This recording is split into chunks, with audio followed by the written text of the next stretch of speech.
Welcome to Reva tasty kitchen. இன்றைக்கி நம்ம பார்க்க போகிற ரெசிபி என்னென்னு பார்த்தீங்கன்னா, விநாயகர் சதுர்த்தி வர்றதுனால சுண்டல் பண்ண போகிறோம். மசாலா சுண்டல். இது கொஞ்சம் ரொம்ப நம்ம நார்மலாக பண்ணுறது இல்லாமல் கொஞ்சம் ஒரு வித்தியாசமாக இருக்கும். இதுக்கு தேவையான பொருள்லாம் பார்த்துடலாம். நான் ஒரு 1/4 கிலோ அளவுக்கு சுண்டலை ஒரு 8 மணி நேரத்துக்கு முன்னாடியே ஊற வச்சு எடுத்துருக்கிறேன்.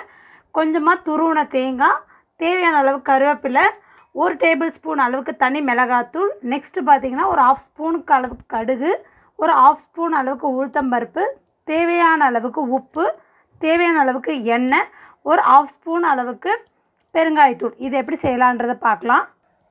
இப்போ நான் குக்கரில் இந்த ஊற வச்ச கொண்டைக்கடலை இதில் ஆட் பண்ணிடுறேன்.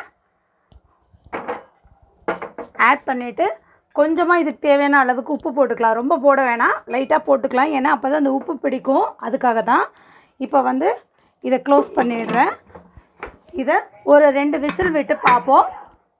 இப்போ நான் வேக வச்சு தனியாக பவுலில் மாற்றிட்டேன். அந்த தண்ணியும் ஃபில்ட்ரு பண்ணி எடுத்துருக்கேன். இந்த தண்ணியை நீங்கள் வேஸ்ட் பண்ண வேணாம். இந்த தண்ணியில் நீங்கள் அன்றைக்கி ஏதாவது குழம்பு, ஏதாவது சாம்பாரோ ரசமோ வைக்கிறப்ப இந்த தண்ணியை ஆட் பண்ணிக்கோங்க. இந்த கொண்டைக்கடையில் இருக்க சத்து எதுவுமே வீணாகாது. இப்போ எப்படி செய்யலான்றதை பார்க்கலாம். நான் அடுப்பில் கடாய் வச்சுருக்கேன்.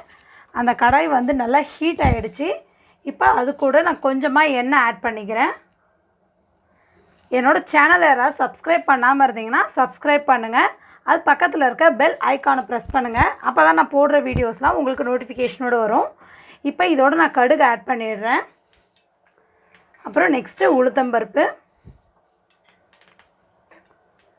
இது நல்லா பொரிஞ்சு வரட்டும்.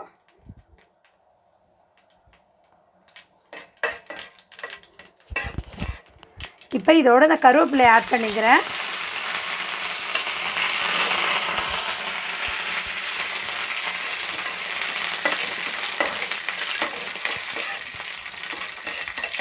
இப்போ இதோட இந்த பெருங்காயத்தூள், நெக்ஸ்ட்டு மிளகாத்தூள். லோ ஃப்ளேம்லேயே இருக்கட்டும். நீங்கள் ஹை ஃப்ளேமில் வச்சிங்கன்னா அந்த மிளகாத்தூள் கருகிடும். இந்த சுண்டலை இதோட ஆட் பண்ணிடுறேன். இதை ஒரு 2 மினிட்ஸ் நல்லா லோ ஃப்ளேம்லேயே வச்சு பரட்டி விட்டுக்கிட்டே இருக்கலாம், கைவிடாமல். இப்போ இதுக்கு தேவையான அளவுக்கு நம்ம உப்பு ஆட் பண்ணிக்கலாம். பார்த்துட்டு சேர்த்துக்கலாம். ஏற்கனவே நம்ம கொண்டைக்கடலையில் வேறு உப்பு சேர்த்துருக்கோம் வேக வச்சப்போ. இது இன்னொரு பரட்டி விட்டுக்கிட்டே இருப்போம். இப்போ இது கூட இந்த துருவன தேங்காய்,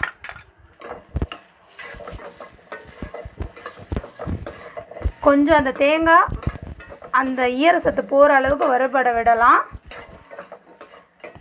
இந்த இயர் விநாயகர் சதுர்த்திக்கு ட்ரை பண்ணி பாருங்கள். ட்ரை பண்ணி பார்த்துட்டு எப்படி இருக்குன்னு கமெண்ட் பண்ணுங்கள். இது நம்ம நார்மலாக தாளிக்கிற சுண்டலை விட இது டேஸ்ட் ரொம்ப வித்தியாசமாக இருக்கும். இப்போ நான் இதை ஒரு பிளேட்டில் சர்வ் பண்ணிடுறேன். ட்ரை பண்ணி பார்த்துட்டு எப்படி இருக்குன்னு கமெண்ட் பண்ணுங்கள். என்னோடய வீடியோவை லைக் பண்ணுங்கள். மறக்காமல் உங்கள் ஃப்ரெண்ட்ஸ்க்கு ஷேர் பண்ணுங்கள்.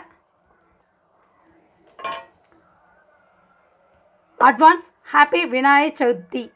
தேங்க்ஸ் ஃபார் வாட்சிங்.